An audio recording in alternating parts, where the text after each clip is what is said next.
गहरी रात थी। लोहे की सलाखों के पीछे बैठा रेस्टार शांत दिख रहा था। बाहर चारों तरफ सख्त पहरा था, आर्मी, व्हाइट कमांडो और हाईटेक कैमरे। तभी जेल के मेन गेट से काली वर्दी में सजा हुआ जनरल वर्मा अंदर आता है। अब ज्यादा वक्त नहीं बचा रेस्टार, फांसी की रस्सी तैयार है, तेरी कहानी यहीं खत्म होगी। ये सुनते ही रेस्टार अचानक जोर जोर से हंसने लगता है। तुम लोगों ने आज तक मुझे रोका तो होगा, पर मारा वो किसी की औकात नहीं। मुझे जेल में बंद कर सकते हो, लेकिन मेरी रूह को कभी कैद नहीं कर पाओगे।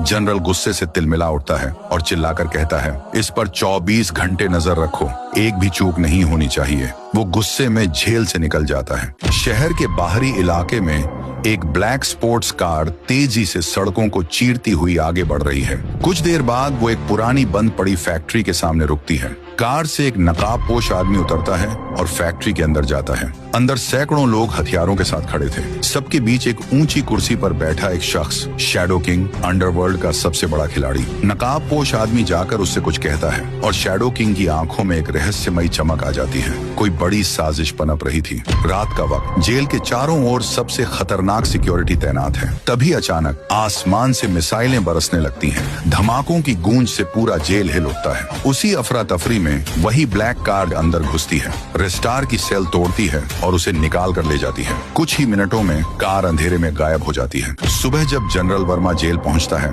नहीं, ऐसा नहीं हो सकता।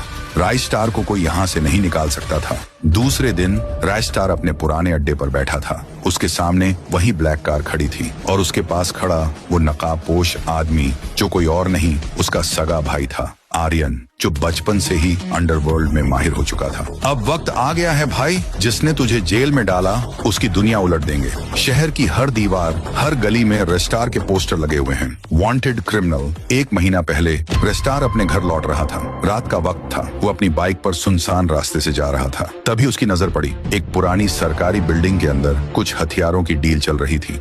देश विरोधी गतिविधियों का आरोप लगाकर उसे गिरफ्तार कर लिया गया। असल में ये साजिश थी जनरल वर्मा और उस दुश्मन गैंग की, क्योंकि रेस्टार ने उनकी गंदी चालें पकड़ ली थी। अब जेल से आजाद होकर रेस्टार और उसका भाई आर्यन उसी नेटवर्क को तोड़ने के लिए निकले हैं जिसने उसे फंसाया था।